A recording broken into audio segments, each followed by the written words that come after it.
Hello friends, ನಮಸ್ಕಾರ. Welcome back to the channel Manjunath Bagalkote. ಇವತ್ತಿನ ಈ ಒಂದು ವಿಡಿಯೋದಲ್ಲಿ ಬಿಗ್ ಬಾಸ್ ಕನ್ನಡ ಸೀಸನ್ 11ರ ಆರಂಭಕ್ಕೂ ಮುನ್ನವೇ ಕಿಚ್ಚು ಜೋರಾಗಿದೆ ಅಂತಲೇ ಹೇಳ್ಬೋದು. ಇದು ಸತ್ಯ ಎಂಬಂತೆ ಬಿಗ್ ಬಾಸ್ ಮನೆಯಲ್ಲಿ ಜಗಳಗಳು ಹೆಚ್ಚಾಗ್ತಾ ಇವೆ, ಮಾತುಗಳು ಜೋರಾಗ್ತಾ ಇವೆ. ಸ್ವರ್ಗ ಮತ್ತು ನರಕದ ಎರಡು ಕಡೆಗಳಲ್ಲಿ ಜಗಳಗಳು ಜೋರಾಗ್ತಾ ಇವೆ. ಅದರಲ್ಲಿ ಇದು ಒಂದು ಜಗಳದ ಕಥೆಯನ್ನು ನೋಡ್ಕೊಂಬರೋಣ ಬನ್ನಿ. ಸ್ವರ್ಗ ಮತ್ತು ನರಕದ ಎರಡು ಕಡೆಗಳಲ್ಲೂ ಕೂಡ ಒಂದಿಲ್ಲೊಂದು ಕಾರಣಕ್ಕೆ ಜಗಳಗಳು ಶುರುವಾಗ್ತಿವೆ. ಎಲ್ಲ ಸ್ಪರ್ಧಿಗಳು ಮನೆಗೆ ಅಡ್ಜಸ್ಟ್ ಆಗುವ ಮುಂಚೆ ಮನಸ್ತಾಪಗಳು ಮೂಡುತ್ತಿವೆ. ಅದರಲ್ಲಿ ಹೆಚ್ಚಾಗಿ ಸದ್ದು ಕೇಳಿ ಬರ್ತಾ ಇರೋದು ಅಂದರೆ ಅದು ಕೂಡ ಚೈತ್ರ ಕುಂದಾಪುರ ಅವ್ರದ್ದು.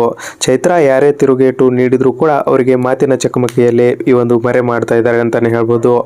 ಇನ್ನು ಈ ಬಾರಿಯ ಬಿಗ್ ಬಾಸ್ನಲ್ಲಿ ಸ್ಪರ್ಧಿಗಳು ಮನೆಗೆ ಈ ಒಂದು ಎಂಟ್ರಿಯನ್ನು ನೀಡಿದ್ದಾರೆ. ನಾವು ಬಂದಿರೋದೇ ಜಗಳ ಮಾಡೋಕ್ಕೆ ಅಂತ ಫಿಕ್ಸ್ ಆಗಿ ಬಂದಿರೋ ಹಾಗೆ ಇದೆ ಅಂತಲೇ ಹೇಳ್ಬೋದು. ಈ ಮೊದಲು ಜಗದೀಶ್ ಅವರ ಜೊತೆ ಮಾತಿನ ಚಕಮಕಿಗೆ ಬಿದ್ದಿದ್ದ ಚೈತ್ರ ಅವರು ಈಗ ಮಾನಸ ಸಂತೋಷ್ ಅವರ ಜೊತೆ ಕೂಡ ಕಿರಿಕ್ ಮಾಡ್ಕೊಂಡಿದ್ದಾರೆ. ಸದ್ಯ ಬಿಗ್ ಬಾಸ್ ಮನೆಯ ಪ್ರೋಮೋ ಒಂದು ಬಿಟ್ಟಿದ್ದು ಚೈತ್ರ ಧ್ಯಾನ ಮಾಡ್ತಾ ಕೂತಿರ್ತಾರೆ. ಅದನ್ನು ನೋಡಿದ ಮಾನಸ, ಈ ಧ್ಯಾನ ಮಾಡೋರನ್ನ ನೋಡಿದರೆ ನನಗೆ ಒಂದು ಡೌಟ್ ಬರುತ್ತೆ, ಇವರು ನಿಜವಾಗ್ಲೂ ಧ್ಯಾನ ಮಾಡ್ತಾರೋ ಅಥವಾ ನಿದ್ದೆ ಮಾಡ್ತಾ ಇರ್ತಾರೋ ಅಂತ ಒಂದು ಕಮೆಂಟನ್ನು ಪಾಸ್ ಮಾಡ್ತಾರೆ. ಅದನ್ನು ಕೇಳಿದ ಚೈತ್ರ ಅವರು ಈ ಒಂದು ಮಾನಸ ಅವರಿಗೆ, ನಿಮಗೆ ನಂಬಿಕೆ ಇಲ್ಲ ಅಂದರೆ ಸುಮ್ಮನೆ ಇರಿ, ಅದನ್ನು ಬಿಟ್ಟು ಈ ರೀತಿಯಾಗಿ ಎಲ್ಲ ಕೊಂಗ್ ಮಾತಾಡಬಾರ್ದು ಅಂತ ಇವರನ್ನ ಮಾತಿನ ಚಕಮಕಿಯಲ್ಲಿ ಬಂಧಿಸ್ತಾರೆ ಅಂತಲೇ ಹೇಳ್ಬೋದು.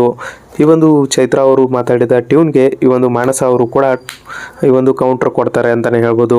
ಈ ಜಗಳ ಎಲ್ಲಿಗೆ ಹೋಗಿ ನಿಲ್ಲುತ್ತೆ ಅನ್ನೋದನ್ನು ಕಾಯ್ದು ನೋಡಬೇಕಾಗಿದೆ.